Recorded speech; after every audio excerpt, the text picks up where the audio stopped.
All right. Welcome to the Rise Up Podcast. I'm your host, Jonah Mitchell. On this show, I do my best to help you get out of your own way and be the best version of you without ultimately making this process a lot harder than it needs to be. And today is an episode I'm very, very excited to talk about because we're going to be talking about the 5 stages of weight loss that nobody's talking about. And these things are probably not anything you've ever considered. And this is, the reason I do this episode or this show is because I want to shine light on things that people often overlook. And the process of seeing physical transformation is just not found in the kitchen. It's just not found in the gym or just activity in general. It is found between your ears. The more we can understand what's going on in our head, the more we can use the information and the action to align our goal, our actions with our goals, and stop the never-ending cycle roller coaster of trying really hard, not meeting a certain expectation, or feeling discouraged or disappointed, and falling off the wagon. So, the 5 stages to weight loss. 5 stages, really. The 5 stages to see weight loss and keep it off for good are pre-contemplation, contemplation, preparation, action, and maintenance. Maintenance. All right. So now this is the stages that you will be going through in every aspect of your journey. This is the stages. This is a 5 stages of behavior change, and this is what I got from a book that I highly recommend most coaches read called Motivational Interviewing. And for those of you who are interested in understanding your behaviors in general, this is a book that helps coaches, but it still has a good amount of information that will help. But I'm going to take essentially a big part of the introduction that leads to the sustainability of change, but just giving the context of what these stages mean and why it can be, why we want to start something, why motivation doesn't last, why we go back to old patterns. And these stages are going to help you see where you're at, why you're there, and how to modify or how to accept what it's going to take for you to progress to the level that will ultimately get you to your goal and allow you to maintain it, right? Level 5 is maintenance, or stage 5 is maintenance. So let's start from the beginning. All right.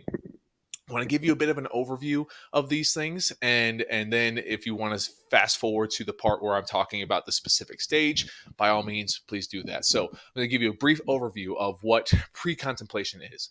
This pre-contemplation is essentially where the person is either unaware of their the patterns, the behaviors that are in the way of them wanting to see change, or they're in denial of seeing those changes. Like um, someone who goes to a doctor or goes to see a health practitioner and would say, I'm only here because my doctor told me I had to be, so they're in a state where change is not really on their frame of mind. Contemplation is now in that stage where now mentally you are aware that the change you want to make, is part of your routine. And I'm going to pull up a quote from the book. 1 second, don't mind me if you're watching this video. I had a bookmark, but my bookmark fell out. So pre-contemplation. Essentially, an individual in the contemplation stage is aware that the change needs to be made, but has mixed feelings about making the change. Right. So this one is someone who is like, I probably shouldn't be eating out every single day for lunch, but I'm just kind of lazy in the morning, and I don't want to. I don't want to make my lunch. Right. So they're kind of in that in between stage, which is where a lot of people are at. They usually are in a state where they want one thing, but they have active beliefs or excuses that keep them from actually making the change. All right. Number 3 being preparation. A person is expressing desire to make a behavior change within the next month and is seriously considering how they might feel, how they might go about doing so. So this is where you're trying to eat more fruits and vegetables, and they're talking about, okay, I'll need to go to the store more often, so I'll have more preparation. I'll have more meals on hand, so it's easier for me to make the decision. And then 4 is action. So the first 3 are just all in your head. You're either unaware or in denial. You are then aware and actively actively working through the ambivalence, and we're going to come back to that in a second. Then you're in your head preparing what you have to do in order to make the changes, and then the action stage is where you actually use physical, or you're exerting physical energy, either acting on your preparation stage, going to and moving your body more often, whatever it is, right? But after that, then we transition to 5. You only transition to maintenance after 6 months of consistently in the action stage. This is where there's a lot of people that say, a habit is formed in 21 days, which it can be. It can be, but the awareness of these stages needs to go very, very deep, because ultimately, if we have habits that we've practiced, or that we are having a hard time breaking, we've been practicing them for a lot longer than a few weeks. We've practiced them for at least 6 months, and most of us years. So this is why a lot of us, when stress hits, we turn to food, or we completely isolate ourselves, or we stop moving our body. We put ourselves on the back burner. That is things that we've practiced, and rewiring that through these stages to create the change that we want to see and keep it. You're going to go through all 5 of these stages, and it's not going to be linear.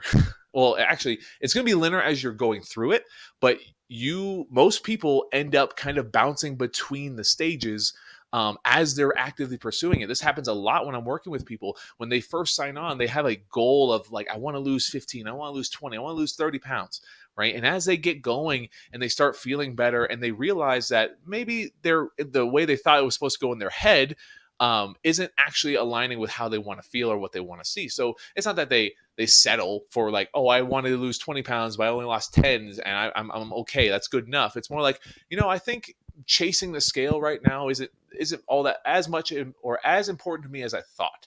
And that's usually what happens when you're going through these stages appropriately. It's hard for people to get out of the first two stages. So let's start there with pre-contemplation and contemplation. Right. So pre-contemplation, most people get beyond that really, really quickly. When they want to actively see change, when they're seeking advice, when they're joining programs, when they're doing things, they are beyond pre-contemplation. Right.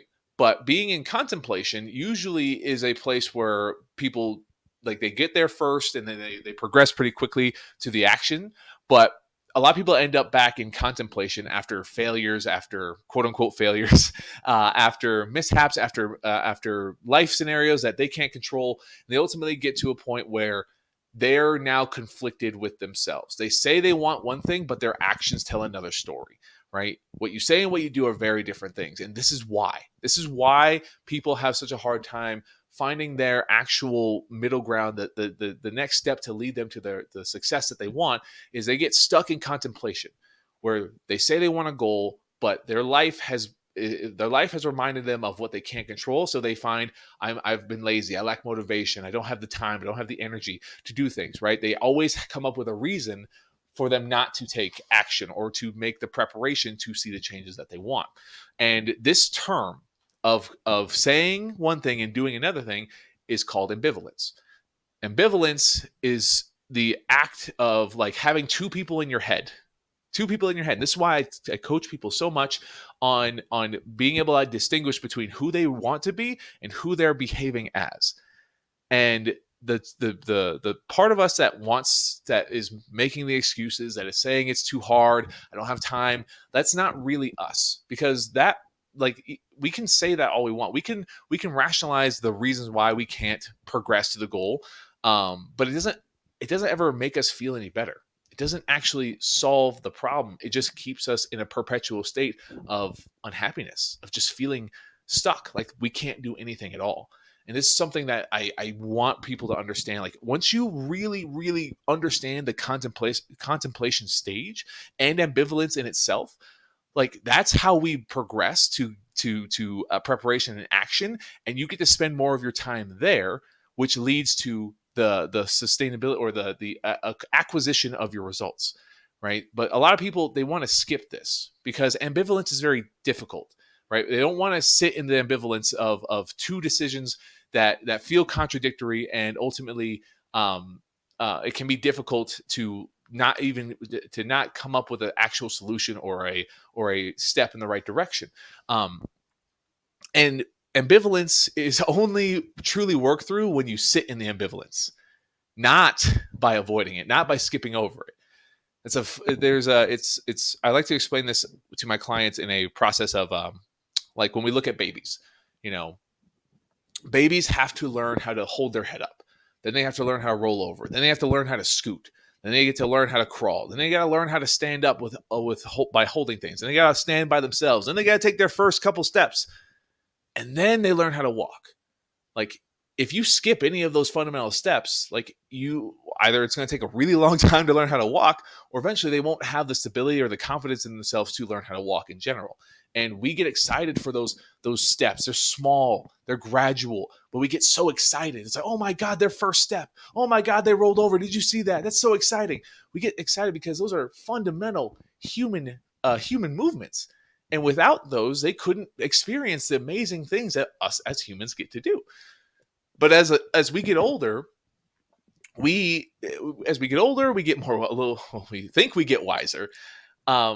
We look at a lot of things, and we want to skip over the fundamental steps. And I don't like saying baby steps or small steps, because if we looked at a baby and we didn't allow them to learn how to take their first step, they took a step and they fell, and we say, cool, you can't walk anymore, here's your wheelchair, you failed.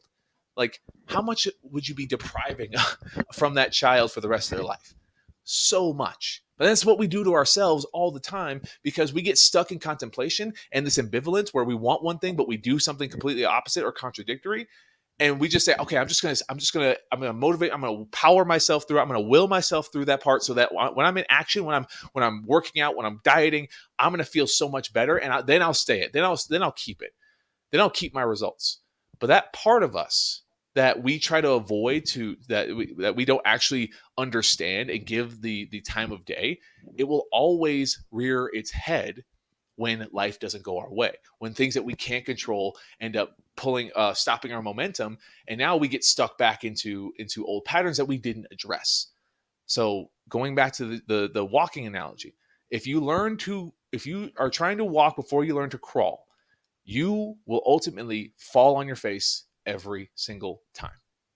And this is where I want you to understand. Nobody talks about this. They only give you the mechanical stuff. Hit your steps, hit your protein, eat in a calorie deficit. They don't talk about the actual stages that you will go through.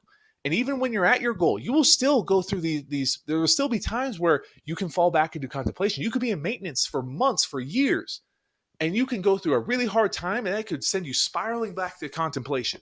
Maybe even pre-contemplation. I know many people who get stuck in that, not because they want to, but just because life happens, and I don't like when that happens. But ultimately, if you understand these stages, you can then ultimately work through them no matter where you're at. So working through pre-contemplation and especially contemplation is working through that ambivalence. What you say and what you do need to match up. So when you're trying to transition out of contemplation, right, we're trying to take that part of you that like says, I'm too tired, I'm too lazy, I don't have time, all those things, and just ask, is it true? Is this actually who I want to be?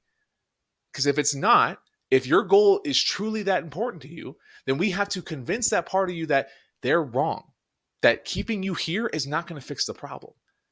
And that's where if you listen to any of my episodes, talking to yourself is one of the most important skills.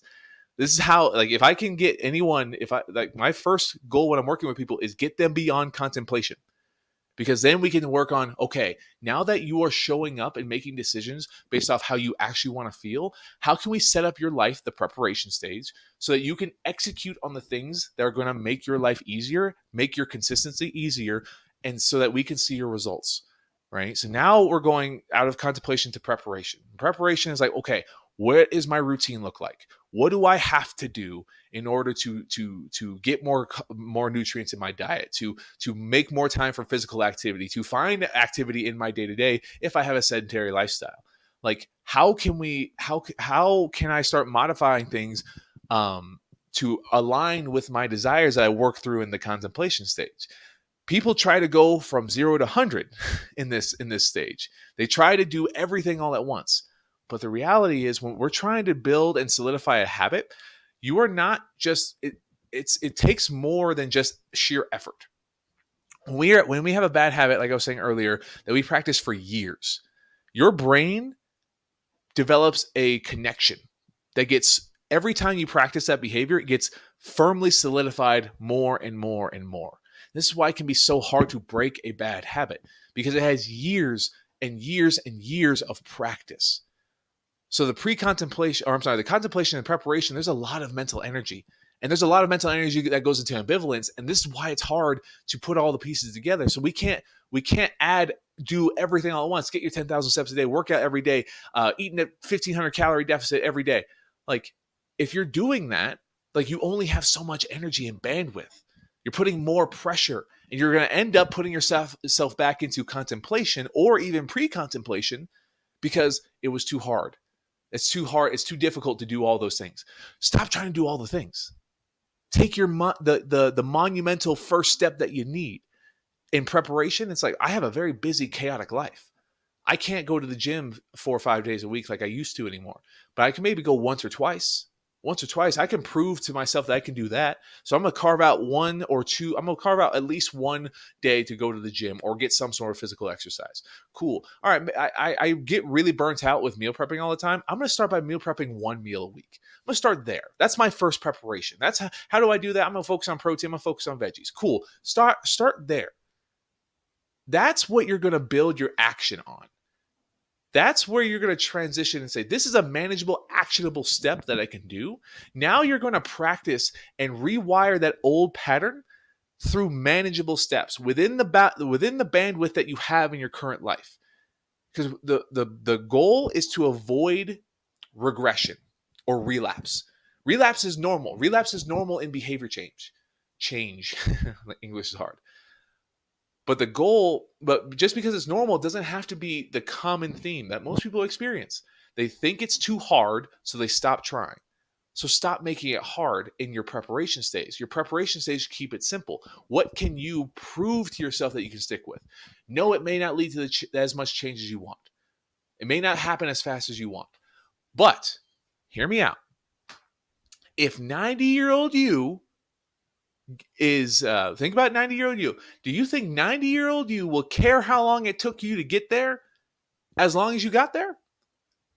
Probably not. Because when we're 90, we're probably not long for this world, and we're lucky to get to 90. But if we have the opportunity to do that, we're not going to be so stressed out anymore. And I'm not going to say it's going to take you until you get to 90 to get there. But it starts, if we really want to lose weight for good, I want to give you this foundation. I want you to understand these stages and give yourself a roadmap that's actually actionable within the means of your life. And stop setting yourself up for failure in your preparation stage when I'm going to work out every day. I'm going to eat super low calories. I'm going to hit the gym. I'm going to do all these things all the time. It's like, wait a second.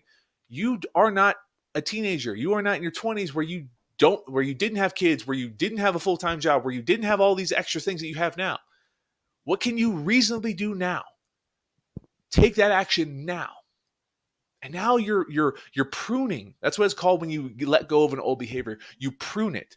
You prune the neurotransmitters in your brain, and it cuts it. It says this pattern no longer is the standard. The standard becomes what you can do. And then when you are focusing on that, you start building more and more momentum. No matter what you're doing in your life, in your action stage, you're going to spend a lot of time in the action stage before you actually get to maintenance. So you might as well focus on setting yourself up in preparation where you're thinking about all the things you have to do. It's like, cool, I have a list of things. What are one or two that I can focus on right now? And then when I'm in the action stage, I'm going to focus on what those one or two. And as those solidify in my new solidifying of my wiring of my brain, of my new patterns, what's the next step that I can add to my action? And once you build up, before you realize it, you'll build up a whole list of things that you thought you couldn't do because you started to learn how to crawl first. You started with one meal. You started with one workout. You started with one glass of water.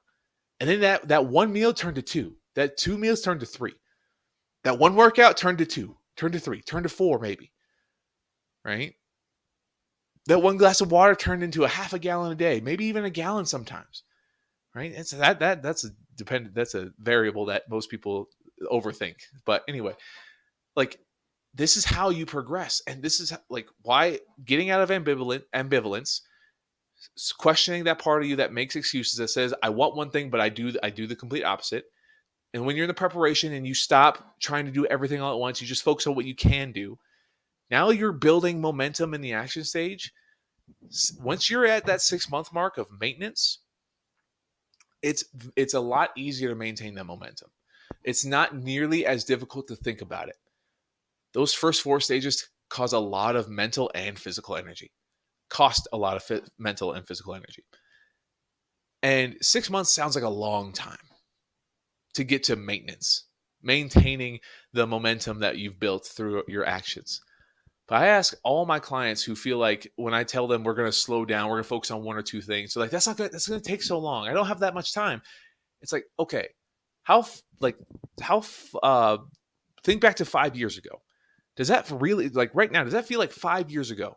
Does it feel like 5 years have passed to you? And they oftentimes say no, it doesn't feel like that. I'm like, cool. Now let's think 5 to 10 years ahead. Does that feel far away? Yeah, we can assume that 5 to 10 years from now feels far away. But today, 2024, and we all look back 5 years ago, all of us have different hardships in our lives. So this is a general statement, but the majority of us can agree that time that's passed feels like it didn't pass the way it should have. 5 years ago does not feel like 5 years ago, but 5 years away feels really far away. So 6 months from now, you're going to feel like 6 months didn't even pass if you focus on these steps. And you can be in maintenance before you even realize it. Before you even realize it, if you focus on these stages, and understanding where am I at, what's reasonable for me right now, and how can I get to that stage I want to be? Because once you're in maintenance, this is what one of my favorite things that when I'm coaching people, like we're not changing anything. Like I'm not going to add like, okay, bring your calories lower or add extra workout. Like we're actively doing the things that we said we wanted to do, and we are actively getting in our own way. Now we just need to keep solidifying it. We need to keep driving that pattern in our brain over and over and over again by doing the same thing over and over and over again. Don't change it, because our life is going to find a way to get in the way, like always. That's going to knock us back to pre-contemplation or contemplation. That's where you feel like you lost all your momentum, that you should give up. No, we need to stay here. And do our best to keep the momentum going in the action or in the maintenance phase. Your action takes a long time. But once you have that momentum, once you've been doing actively, consistently, it doesn't feel as difficult anymore. You're not impervious to fall back into those patterns, those old patterns. You're not impervious to fall back to ambivalence. There's certain things in our lives that we can't control. We could not wake up tomorrow, and I don't want to be morbid, but like we don't think about these things. I did a podcast episode not too long ago about keeping the end in mind. If we don't think about the end, if we don't think about what 90-year-old you would think, like, does 90-year-old you care how long it took if you got there? No. Right? But what is 90-year-old you going to think if you never did it, if you never got there? Right? Would you be even lucky? Would you even enjoy your life as you got closer to 90? A lot of us, like, we don't think about those things. It's hard. We're already thinking about a lot going on in our lives. But this is how we progress in a level that actually leads to sustainability. And maybe even though it's a lot of thinking, it's a lot of focus, it's a lot of energy on the front end, it will happen a lot quicker than you realize. When you learn to scoot, then you learn to crawl, then you learn to stand, then you learn to step, then you learn to walk. That's what these stages are highlighting. If you try to skip one, you'll usually end up back in a place where you're used to what you know, which is a lot of times something that we don't enjoy, that we don't like. So I love talking about this stuff, because this is actually gets us to the point where you show up as you, and you get to make decisions that align with you. And you stop arguing with yourself. You stop letting ambivalence dictate that you should just stay stuck. Ambivalence is hard. It's difficult. Like, for example, I am in a place where I've been able to sustain my goals for 4+ years at this point. And every year I always go like, maybe I should go in a bulk. Maybe I should work on building more muscle and getting a little bit bigger, leaning out a little bit more. And every year I look, I'm like, man, I am not willing to eat that much food. I don't want to shop. I don't want to track and weigh my calories. I don't want to eat that much food. I don't want to train that hard. And it happens every year. It's like I say one thing, but then my actions show completely different. But the difference is after I say I'm not willing, it's like, okay, cool. I'm not willing to do that. Every time I'm like, oh, I'm too small or I could look better, I'm like, well, at least I'm still working out. And still I'm prioritizing my protein. It could be a lot worse. And it's a rational conversation. Instead of letting the emotions of like, oh, I don't look good enough. People shouldn't listen to me. I don't deserve to be a coach anymore. Like it's so easy for me to get in that pattern. But because I've become very aware and why I coach people through this, like it doesn't stop. You just get better and better at understanding where you're at, how to walk yourself back to a place where you feel aligned, and it's found in these stages. On this little sticky note, these stages that you get to see, oh, okay, I'm not a failure. I'm just going through it right now. Oh, I've been maintaining a good level of results. I think I'm okay. I want to maintain for a while. I don't want to keep actively losing. I want to increase my calories and maintain for a while. I just had a client do that. We were actively losing for about 6 months, and she was like, I want to learn how to kind of enjoy my life. And she naturally increased her calories without really focusing on it. And then as we were getting ready for the new year, she's like, okay, I think I want to actively start losing again. And she was going through those stages. It's exciting because it's her decision. It's your decision. It makes my life as a coach so much more enjoyable when the person in front of me finally realizes, like, I can't tell them what to do. Because me telling them what to do isn't them learning how to make decisions for themselves. I mean, I'm there to shine light. I'm there to help them understand. Yeah, and sometimes I gotta remind them, pull their head out of their ass and say, "Hey, focus up, pay attention." Or, "Hey, you're being ambivalent again. You are saying one thing and you're doing that thing again. You see the pattern? Are you seeing the pattern? Before I can progress you, we need to address this. Because if we don't address it now, your life or whatever's going to happen is going to keep playing on repeat over and over and over again. Life is funny that way. If we don't learn these fundamental steps, if we don't work through ambivalence in our contemplation stage, if we don't work through it, our life will find a way to keep us stuck there until we sit in the ambivalence and look at it and say, I want this, but I do this. You know what? I'm tired of doing this, so I'm going to really remind myself what I want, why I want it, and then I'm going to use my preparation to prove that part of me right. I'm going to build momentum with for my preparation, my action stage. And I'm going to do that consistently over and over and over again to prove that part of me that wants to stay stuck wrong, to the point where you get to maintenance, where you just do it. You don't think about it anymore. It just happens.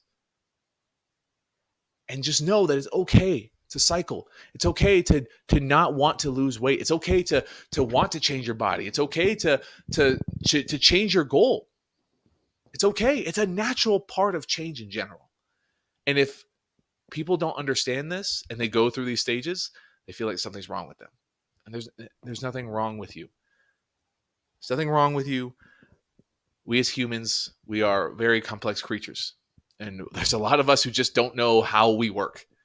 But the more you can shed light on this, on how you do work, the easier it's going to be for you to make the decision that aligns with you, to set yourself up for success, sustainable success, so you stay in the game, you just keep taking action over and over and over again, no matter what it looks like, to the point where you see the results and it happens faster. Well, it happens faster than you could believe. I'm going to read this book again. Yeah, I think it's time. I read it a while ago. I have a bunch of notes in it, but I don't know what made me think of this today. Actually, I do know. It's just there's a lot of stuff going on in my world, and I want people to know that I can sit here and make them do a lot of things.